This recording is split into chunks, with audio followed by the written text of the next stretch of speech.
Hello everyone, my name is Larseth, and welcome back to episode 4 of our Bengal campaign in Europa Universalis 4.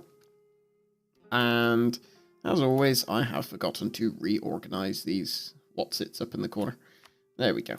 Right, so we are currently in 2 wars, although we are by no means planning on doing anything. So Malwa got called into 2 wars, which we joined. One is Gondwana's Independence War.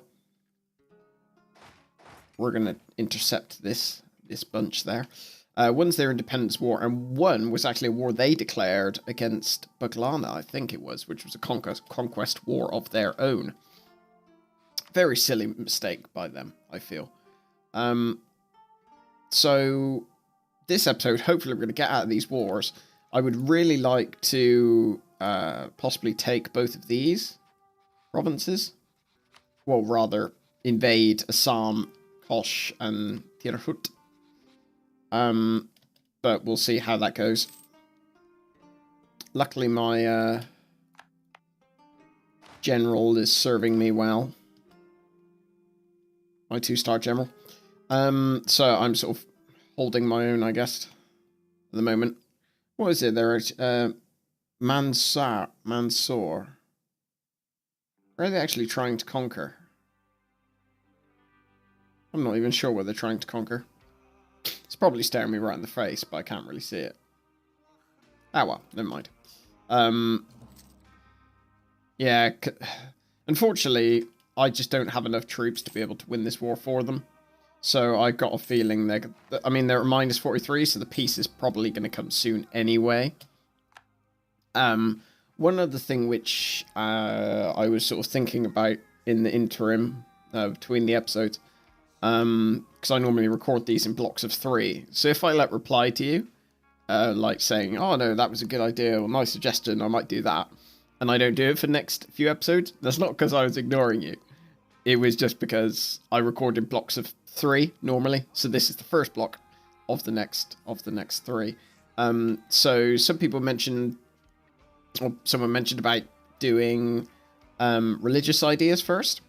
And well, firstly, obviously you get the benefit to conversion, but then also there's the sort of expansion benefit, because everyone's different religions. Hooray! So that means that there's, a lot of potential for expansion through sort of religious wars. And that will be useful because, as somebody else suggested, I was already intending on expanding down here, but, possibly expanding and maybe force vassalizing one of the nations down here would be a good idea. Unfortunately, I was planning to go for Brunei, but they are also Sunni, just like me, so the religious CB wouldn't work against them. Maybe these guys, what's their traditions? They look like more of a trade nation, Kutai, based on those traditions. We'll have a go there. We'll see. We might be able to do something. Anywho, we've got 2 diplomats free, so I feel like we should be using them for something. Where am I? Delhi, I should improve relations with An Utsang, so we'll do that now. Where is Delhi? Of course, I allied Delhi in the last episode, after, well, Malwa getting squashed. Bengal Delta gets local fortifications. That is good. Definitely good. And it's Fort Province. What tech can I invest in here? National ideas. Lovely. So I can get my first idea group. So I guess this is where we sort of decide what it is we actually want to go for. What do I do here? I think I'm going to put my focus into whatever admin group I go, whatever group I go for. And I sort of gave it away. I'm probably going to go admin. Because this Deus Vault, it's obviously the CB, which is really good. Missionary, stability cost modifier, missionary strength, cultural cost conversion, and ulema loyalty. I feel like if you're going to go for religious, you sort of have to go for it at the beginning of the game. It's not really much point doing it towards the end of the game, because, like, its benefit, you would have, you know, presumably converted a lot of your provinces then. I mean, the thing is that this CB, I guess, is only technically useful for expanding places where we don't actually have claims. Although it does say neighbouring heathens and heretics. So, presumably, I wouldn't be able to use that to get a claim on anyone down here. Would I? I mean, how's my... Let's have a look at it. Religion stuff doing. So my religion stuff isn't that bad. Religious unity of 83%. And, you know, I'm converting at the moment. I've got quite high missionary strength as it is. Due to my piety. I'm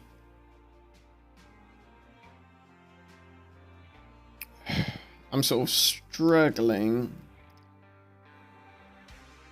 I mean, what else would I go for? Administrative? You know what? I might actually go administrative first. I originally was planning on going influence. But hear out the logic. So, firstly, the core creation cost. Obviously, you know, that's the main reason people go administrative, to save all the admin monarch points for various other bits and pieces. But also, I mean, there's the admin tech cost minus 10%. That's nice. Number of states plus 5. I guess it's alright. But the main reason, core creation cost, but also the mercenary cost, mercenary maintenance, and available mercenaries. Because at the moment, like, my manpower is 0. I've got a feeling if I want to do a few more wars, I'm going to need mercenaries. So I'm actually going to go for administrative. And I'm going to put my focus into admin. To power through those as fast as possible. And I'm not saying I won't do religious, because I probably will. At some point. But it might be maybe my next admin idea. Like after I do one of the other ones. Because it certainly has its uses. But I mean, in the sort of immediate future, I want to focus more on sort of surviving, I guess. Which I think... Oh, great. This isn't good. If you're thinking, what? I'm thinking that army's going to come over here and wreck me. I'll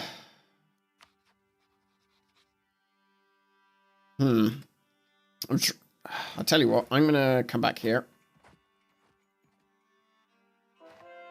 See what they're actually doing first. Let's continue converting.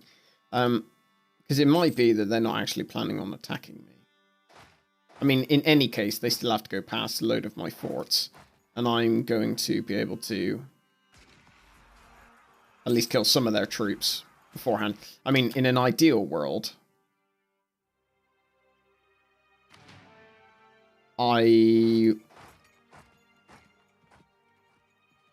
yeah, in an ideal world, they will peace out before I, Oh no, I don't do that. Yeah, in an ideal world, they'll peace out before they actually siege down any of my provinces. Right, local defensiveness sounds like a really good plan.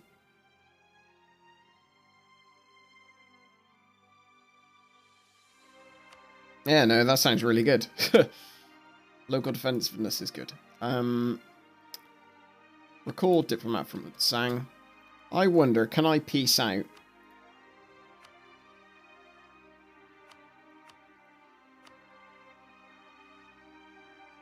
No. Oh dear. So I guess we're just waiting at the moment to see how they actually...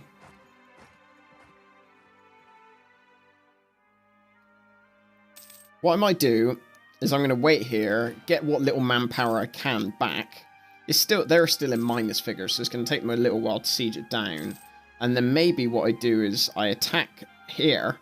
That will force these guys, well, certainly at least these guys, to come down here and defend, which will break their siege. I mean, I might lose my army, but Or at least I'll get, you know, pushed back. Right, there we go. I think we go now. Gondwani's War for Independence. Okay. Malwa will grant independence. Okay, so that war is done with.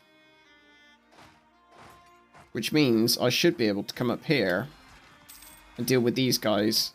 Yeah, lovely. Right, who is in this war? Mewar. I think now that Jaunpur out of the war. Wow, not basically the big Indian nations have sort of been dealt with.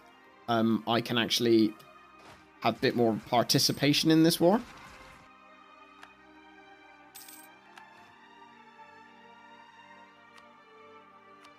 Taxation. Build, build, build. There seems like the best place. So I want more money than... What? Seriously, has my general died?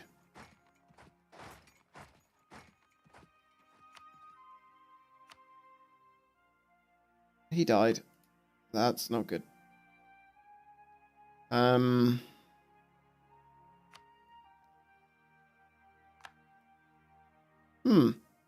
Not ideal.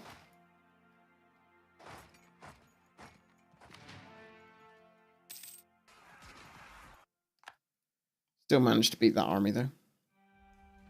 I'm just going to keep stacking local defensiveness in some of these areas, because the... Gain 20 prestige, lovely.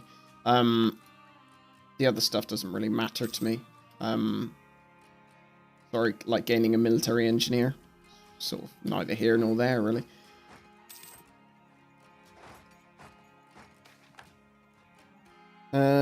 Gain piety and also prestige is really good, because that will help us finish off these conversions. Right. Hopefully we might at least be able to get our... There we go. Okay, they didn't actually take a province. I was hoping they'd take a province. But there we go. Right. Let's get back to our homeland. We will put all of our forts... we'll mothball them. So that should... Yeah, it should increases the amount of money we're earning by a fair old amount. Which is good, because we need all of it right now. And I'm going to spam... Oops. Press the wrong button. I'm going to spam forts. Not forts. Yeah, claim there. I'm going to spam...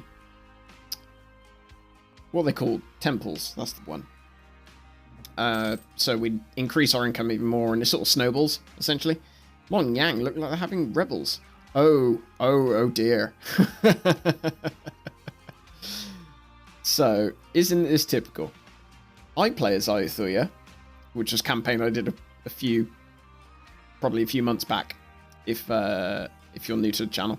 I played as Ayutthaya to do the White Elephant achievement, which is essentially you have to conquer most of like this area here. And Ming didn't explode. The whole campaign, right up to the end, they did not explode. And I had to take all the provinces I needed. I had to take them from warfare. Through waging war. Typically, we're what, 20 years in? Ming looks like it's going to explode. Same again when I was I also did a campaign as some of the Jurchen tribes up here, trying to do a Manchurian candidate. That one I didn't end up doing. I failed that one, just because hordes did not sort of gel with my playstyle. I was not very good at all. But there we go. But yeah, typically they look like they're about to explode. The one really annoying thing that Mongyang seem to have, the rebels have gone into Mongyang's territory and sieging down there, so it would be nice if they came over here instead. Right, mercenary cost, minus 25%. I'm going to wait, I think, until I have this... Actually, no. I was going to say I'll wait until I have that second idea for the core creation reduction. But I could already go to war, I think, now. And it would probably be done by the time...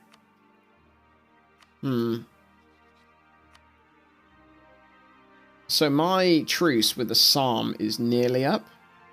So what I'm going to do is I'm going to sit here and wait for some manpower to come back. And then I'll probably go to war with the Psalm, I think. First, I'm going to see if I can get any admin power. Right, so I'm going to make generous donation and demand admin support. 100 admin power, just like that. Lovely jibbly. Grant monopoly charters to the Merchants Guild.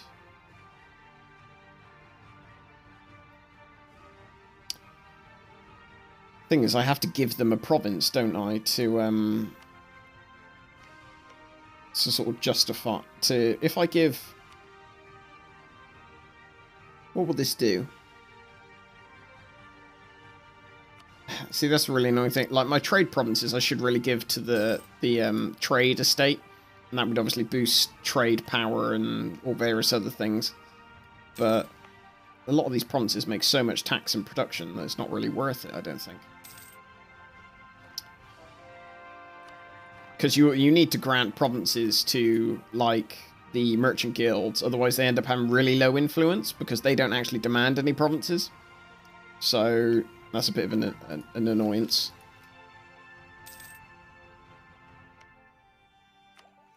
How long until we actually get the... Ooh, lovely. Ah, I was just about to say, how long till we get the barracks? Fabulous. So this is really, like...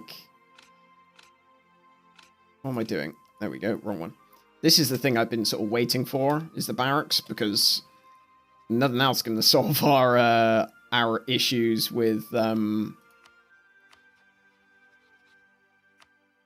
manpower. We'll just need to basically spam barracks, essentially, and that should help our situation somewhat.